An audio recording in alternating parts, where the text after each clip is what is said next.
Hi, it's Dr. Cohen again, and today I want to talk to you about spinal hygiene. Like we have dental hygiene, spinal hygiene, except I want to give you an analogy.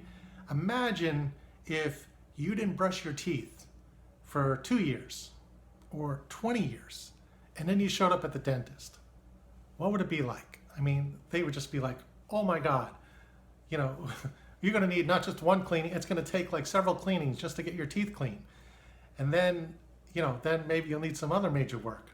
So that's what it's like for me sometimes when people come to see me who have never been to a chiropractor.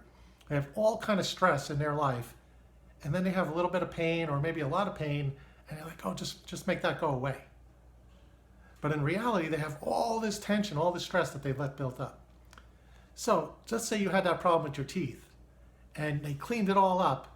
Would you just say, oh, that's great, thanks? Would you just wait another 20 years before you brush your teeth? Of course not.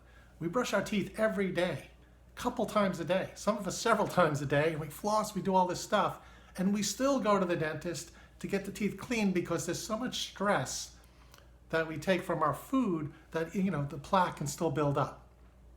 And this is what it's like with chiropractors. Like we want to address the accumulated stress that you've built up in the plaque, if you will, on your spine, and get that taken care of initially.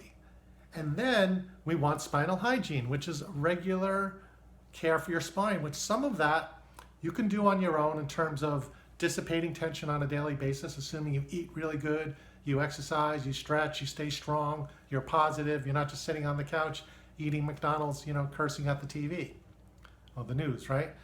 So you want to have some level of hygiene. So after your initial immersion period with chiropractor, you can stop. You don't have to keep coming. But it would almost be like if you stopped brushing your teeth entirely. So you get to a whole nother level, and you might feel great, you might have gotten all the results you wanted, but you'll slowly start to backslide.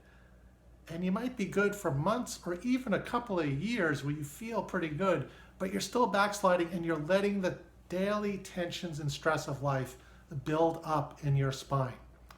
So what we recommend is spinal hygiene, and that will depend on the person, on how often that is. For some people, it can be weekly, one visit a week, 10 minutes out of your week. It could be maybe monthly. For some of the kids we see them just a couple times a year.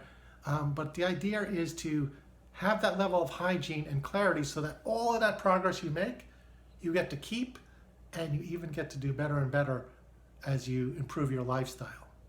So this is the transition from that initial emergence period. If you follow the recommendations, you get all these great results, and then you get to keep them if you do some level of spinal hygiene. That's all it takes. You don't got to invest a lot of time or a lot of money. You just got to be consistent, just like we brush our teeth on a consistent basis, and you'll keep all those teeth, or most of those teeth, hopefully, for a very, very long time, and occasionally, do a little bit more deeper work. So with your spine, you should be able to maintain it with just periodic checkups. That's it. We want you to understand the idea of spinal hygiene so that you don't just get the results now, but you get to enjoy the results for the rest of your life. Have a great day.